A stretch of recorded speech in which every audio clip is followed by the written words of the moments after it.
बिहार के 6 लाख शिक्षकों को राज्य सरकार और शिक्षा विभाग ने बड़ा तोहफा दिया है। लंबे समय से इंतजार कर रहे शिक्षकों को अब ट्रांसफर के लिए अतिरिक्त इंतजार नहीं करना होगा। दरअसल शिक्षा विभाग की ओर से आज से पोर्टल खोल दिए गए हैं। शिक्षक ई शिक्षा कोष पोर्टल के माध्यम से आवेदन कर पाएंगे। सारी प्रक्रिया ऑनलाइन होगी। 5 अगस्त तक आवेदन कर पाएंगे। उसके बाद आगे की प्रक्रिया की जाएगी। 3 चरण में शिक्षकों का स्थानांतरण किया जाएगा, जिसमें मुख्य रूप से सबसे पहले जिलावार जो शिक्षकों की सूची मंगाई गई है उस आधार पर समायोजन किया जाएगा। उसके बाद म्यूचुअल ट्रांसफर होगा और उसके बाद सामान्य ट्रांसफर की प्रक्रिया शुरू कर दी जाएगी। दरअसल बिहार के लाखों ऐसे शिक्षक हैं जो अपने घर से 100 किलोमीटर से लेकर 300 किलोमीटर की दूरी तक स्कूलों में पढ़ा रहे हैं।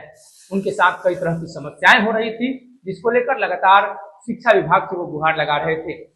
हालांकि अब तक शिक्षा विभाग की ओर से ट्रांसफर को लेकर जो पॉलिसी थी वो ऑफलाइन पॉलिसी थी। सबसे पहले आपको आवेदन देना होगा, उसके बाद ब्लॉक और राज्य स्तरीय शिक्षा कार्यालय में लगातार शिक्षकों को चक्कर काटना पड़ता था। हालांकि नई नियमावली के तहत शिक्षकों को अब ट्रांसफर लेना काफी आसान हो गया है। कई ऐसे शिक्षक थे जो दंपति थे और अलग अलग जगहों पर उनका ट्रांसफर था, उन्हें काफी समस्याओं का सामना करना पड़ रहा था।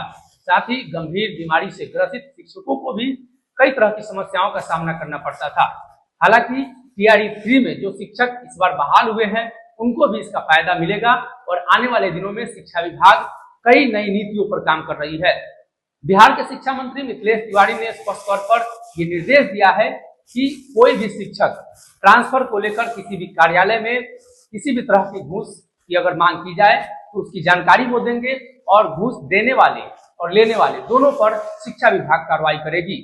शिक्षकों की सुविधा को लेकर और राज्य में गुणवत्तापूर्ण शिक्षा को लेकर लगातार राज्य सरकार काम कर रही है और उसी दिशा में राज्य सरकार की ओर से एक महत्वपूर्ण पहल की गई है कि आने वाले दिनों में शिक्षकों को किसी तरह की समस्याओं का सामना न करना पड़े और साथ ही स्कूलों के अंदर गुणवत्तापूर्ण शिक्षा व्यवस्था और शिक्षण की जो गतिविधि है वो बनी रहे। दरअसल लंबी दूरी तय करके कई शिक्षक स्कूलों में जाते थे, समय अटेंडेंस नहीं बन पाता था और खराब मौसम की वजह से उन्हें कई तरह की समस्याओं का सामना करना पड़ता था।